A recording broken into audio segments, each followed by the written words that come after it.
Welcome inside episode 2 of Dixie State Women's Basketball Weekly. I'm Carrick Segmiller, Assistant Coordinator of Media Relations and Radio Play-by-Play Voice of Trailblazer Athletics.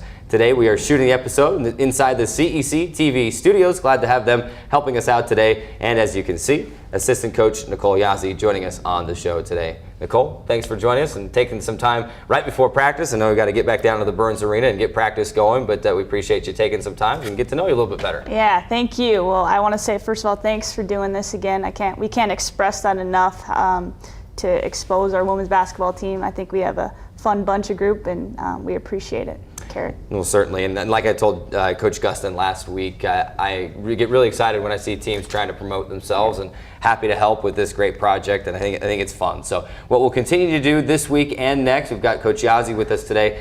Coach Bennett will join us next week as we get to know the coaching staff a little bit better, and then as we get into the heart of the season, we'll have a different player on each week and kind of take a look back at the games from that last week and get to know the players. But today, it's all about Coach Yahzee, so let's dive right into it, Coach. And I'd like to kind of rewind the clock a little bit as we start the show here and take you back a couple of years. You know, you'd been up at Montana State Northern for a couple of years, and you get a call from Coach Guston. He's coming to St. George to coach at Dixie State, and he says, "Hey, do you want to come coach with me?" Take us through that story and kind of how that all played out. How'd you end up here at Dixie State? Yeah, well, Northern was fantastic. MSU Northern. It was a small town in Havre, Montana, and I like to say that JD actually got me into coaching, and I started up there, and then it was a blessing that I only had to spend 2 years in a small town because I'm from Salt Lake City, Utah,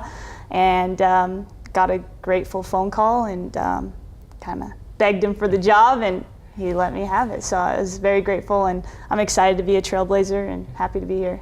Did you know much about Dixie State, before you came here? Obviously, you're from Utah. Yeah. You played high school basketball in Utah, Yeah. so Dixie State, I'm sure, was no stranger to you. Oh, as absolutely you took the job. not. Of course, St. George is so beautiful here, and I played at Bingham High School, and we came at the Dixie camp, girls camp here, and I love this place, and it was no stranger to me. So, of course, you played for Coach Guston at Westminster College in Salt Lake City as well. How has that been to not only have played for him now a couple of years ago, but now you get to coach right alongside him? Yeah, I don't think it's anything different. I think he's the same person.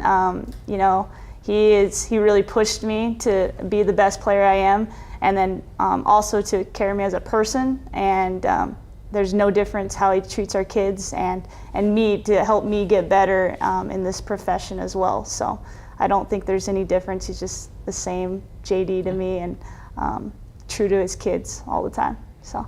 How much has that helped over the last couple of years to say, and maybe be able to take a player or two under your wing and say, hey, I played for Coach Guston myself. Yeah. I know his coaching style.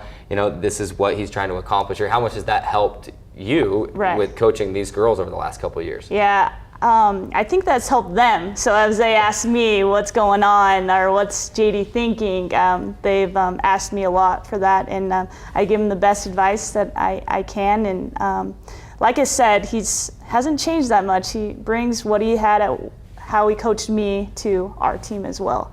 So it helps them when I get to help them, So. Let's talk about this year's team. You're entering your second year. Obviously, we had Coach Guston on last week and kind of talked about the team, but I kind of like to get your perspective on it too, and what you see. You're bringing in a great group of girls with some great returners, and when you look at this year's team, I'm excited for the season to start. How do you guys feel as coaches, and just, I know you're probably chomping at the bit to get out there next week and get things going. Yeah, we're excited for November 11th. We start out with Western Oregon, and this group is a bunch of hard workers, and it's fun because we're a little inexperienced with these newcomers and freshmen and transfers, but at the same time we still have returners that are experienced in this conference and played a significant minutes last year. So it's kind of balancing each other out, and we hope those returners help with these newcomers, and they have been so far. And so, like I said, I'm very excited for this team. You'll see a different pace.